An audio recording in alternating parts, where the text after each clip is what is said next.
Just take us through your morning with the works and how you observe them. Well, let's see. My morning started at 12:57 when I made the mistake of waking up and looking at my radar on my phone, and pretty much didn't sleep very much after that. Just trying to figure out how to coordinate everything. Kind of got some information together this morning with the help of Darren, and became confident that we weren't going to get any rain before the 8:30 break. And David Laird told me that he planned to harrow the track. Then we stuck with our set list and started off with the fillies in the first set, and the Derby horses at 8:30. I thought Verrazano was very good this morning. He was relaxed breaking off. He finished up strongly, galloped out well. I thought he handled the track really well. 59 and change, I guess, depending on whose watch you were looking at.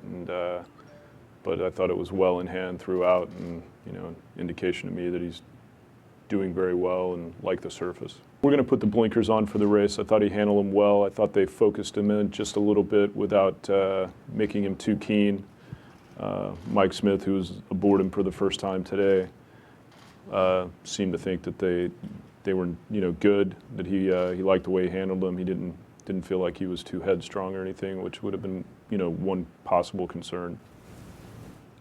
In some ways, Revolutionary is a late bloomer because he didn't quite display the same talent in the afternoons or professionalism in the afternoons that he was in the mornings. But even his first start was a very impressive race. He got away a step slowly and got shoved around at the start, but he put in a very impressive late run. And his second start at Belmont, he hooked into a horse that kind of speed popped the field on what I thought was a speed favoring track that day.